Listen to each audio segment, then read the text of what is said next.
کسانی که موزیک پهن میکند و گوش کردن موزیک حرام است. در این باره من صحبت دارم، در این باره من صحبت کردگی هستم که موزیک حرام است. اما حالا ما در موضوع خود موزیک صحبت نمی کنیم، ما در موضوع پهن کردن موزیک صحبت می کنیم، ما در موضوع پهن کردن رپ صحبت می کنیم، ما در موضوع پهن کردن چیزهای مخالف شرعی، هر نامی که دارد چیزهای مخالف شرعی صحبت می کنیم. پس ببینید برادران، من در اینجا چیزی نمیگم، فقط از سخن الله و رسول برای شما میگویم.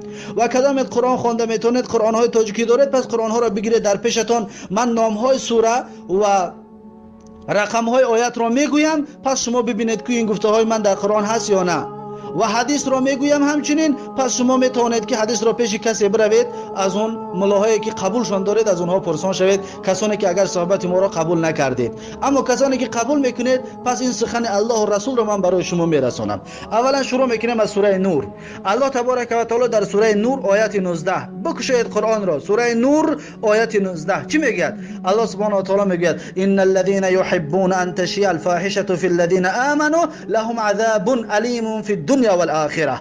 الله سبحانه و تعالی میگه این الذین، همان کسانی که یحبون ان تشیع الفاحشه فی الذین آمنوا، دوست میدارند که چیزهای فحشا، کلیپ های غیر شرعی، صورت های غیر شرعی، موزیک و رپ در بین مردم، در بین کسانی که ایمان آورده هستند، در بین مسلمان ها میخواهد این چیزها پهن شود، ان تشیع مشهور شود، معروف شود، که مردم هر قدمی که میگذارند در موزیک باشد، هر لحظه اونها با موزیک بگذارد. همین چیز هر کسی که دوست می‌دارد، الله چی میگه؟ لهم عذاب الیم. الله میگه برای این طور مردم عذاب دردناک است. الله سبحانه و تعالی شما را حکم تان میگه ای کسانی که این چیز را دوست می‌دارید، حتی اگر یگان کار هم نکنید، فقط دوست بدارید به قلبتون که در بین مسلمان ها موزیک پهن شود، پس میگه لهم عذاب علیم. برای دوست دارنده های این کار میگه عذاب دردناک است. فی دنیا، در دنیا هم عذاب است، و الاخرتی، در آخرت هم عذاب است.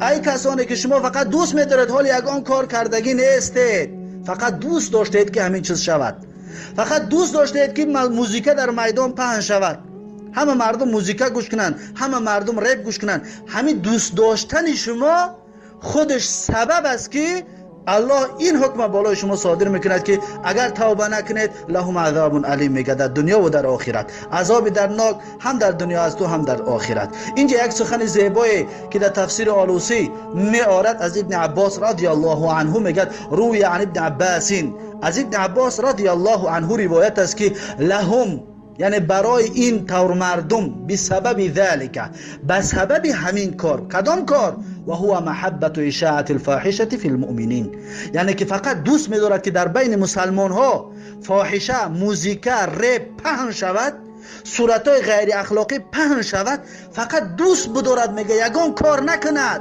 پهن نکند، فقط دوست بدارد.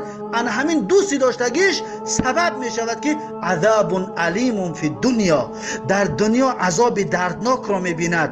ابن عباس میگه مما یصیبه من البلاء کالشلل والعمى، در دنیا مصیبت عذاب چی هست؟ میگه عذاب، میگه شلل است، یا دستش قاق می شود، یا عمى کور می شود، یا مصیبت بالاش می آید و از مینی بالاش می آید، که این عذاب الهی هست. این در دنیا هست. و فی الاخرت، در آخرت چی؟ من عذاب النار و نحوه، از عذاب آتش دوزخ و به مانند این از عذاب دیگرهایی که از عذاب قبر و دیگر عذاب‌هایی که در روز قیامت وجود دارد. الله تبارک و تعالی به این عذاب‌ها گرفتارش میکند. این کی هست؟ کسی که فقط دوست می‌دارد، فقط دوست می‌دارد که فاحشه پهن شود.